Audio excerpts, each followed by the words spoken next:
Okay, this is like take 3 of me trying to do a recording to talk to you about something I think is super important. The last recording ended up being about a bumpy road because this road I'm on is super bumpy. Yes, I'm driving, but I'm paying attention to where I'm driving. I am phone free, so my hands are not on it, or hands free. They're on the wheel. So please don't judge me. I'm really paying attention. But if you must, it's your business. Anyway, tonight I'm talking about rejection, and I already put a live video out there to invite you to come. You're invited.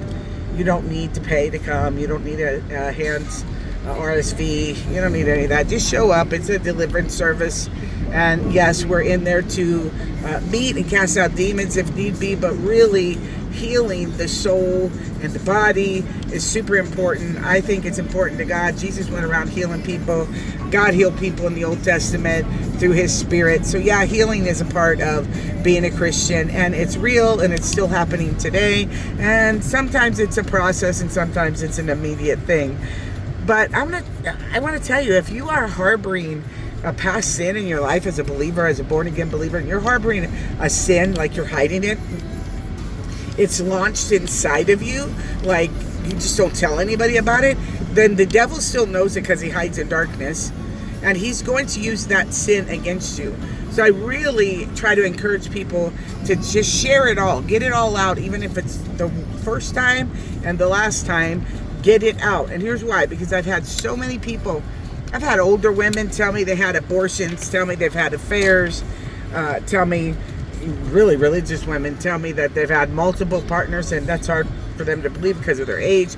I've heard all kinds of things, and every single time, without a doubt, they have said, I feel so much better after telling you.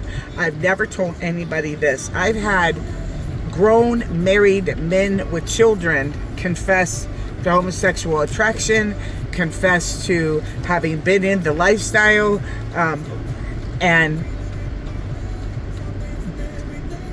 like never told anybody except, of course, the people they were doing the lifestyle with. You know, sin is dark. Past sin is dark too. Just because you came into the light, if you came into the light but you kept things in the dark, then those things are still in the dark, and the enemy is still got access to them. And so I need to encourage the body of Christ to get rid of the darkness out of your soul. When I first confessed that something had happened to me that I never told anybody about, one day I finally said it. It came out of my mouth, and I felt freedom immediately. And I wasn't even walking with the Lord yet, but just the idea that I said, yeah, say this happened to me, it began to illuminate my understanding of what, abuse and trauma can do to a person, and what the pain of our souls and how it can consume us and speak through us, and harbor bitterness and unforgiveness and all kinds of stuff. And then it affects your body. Yeah, then your body, your bones start to dry out. The Spirit of the living God isn't in there, because the Spirit of the living God, whether you're a Christian or not, if you're a Christian and you think he's there, he's not in bitterness. He's not in unforgiveness. He'll come into those places if you invite him in and say, hey, I need to forgive, and I need healed from bitterness, but I don't know how. I need healed from rejection. I've been betrayed. I've been cheated on. I've been stabbed in the back. I've been robbed. Whatever it is, nobody gets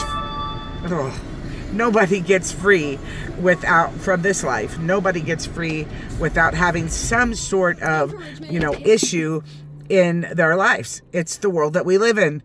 There's always going to be hurts, wounds, and pains. It's just the way it is. But it's how we perceive them. I've had lots of betrayals since being healed from my pre-Jesus life. And each time I've had betrayals in the church, it's gotten easier. It's just, I just know, you know what? Their problem isn't always about me. They're just revealing their problem. The whole reason they came here was because they needed help with that problem. And I just happened to become a victim or a target of that problem that they're carrying, but I'm over it. And it just gets easier to forgive. And so I want to encourage you. Tonight I'm doing a class on service on rejection, and we'll be praying for people and going through renunciation prayers and stuff. But I am launching a podcast here very soon. I already have the Rebellious Believer, and please forgive me. I have not been as strict on that as I want to be. With just our lives are in an uproar with this new move, and it's been a lot of chaos, and we've been confronted with a lot of health issues. there's just been a lot, not trying to make excuses, but trying to get that podcast. There are days I just go, I just can't. And so, but I do have 5 or 6 recordings of 30-minute, like bite-sized deliverance messages. And that's what I'm bringing on another podcast. And I am so excited to share that with you because I think this is so relevant to each one of us in our walks. I want to talk with you. I want to know you. I really want to expand my reach to speak to people in other nations and other states, other parts of the valley. I want to give room for questions and answers. You know, I know you might be out there all by yourself and have nobody to talk to, and you have questions about deliverance, about demons. Can Christians have demons and all that kind of stuff? And you just wanted to talk to somebody who knows. And I know I don't have all the answers, but what I do have, I'll freely give. So I just want to give you that little bit of information. I'm going to go in here in the church, get my prayer on. Pastor Lydia is already here, going to get in on the worship and just really just bask in the presence of God. This weekend is Pentecost. Again, I got to remind you, it's Pentecost weekend. We'll be celebrating. We're going to stay here in the upper room for this last Pentecost hurrah, and super excited. I just love this time of year. I just know that God just moves. He just does. And so anyway, God bless you on your Jesus journey. If you want to know more about us, check us out on Facebook, like, follow, subscribe on YouTube. Whatever it takes, connect with us. I would love to talk to you, and I will do my best to respond to comments and emails and text messages, etc. So God bless you on your Jesus journey.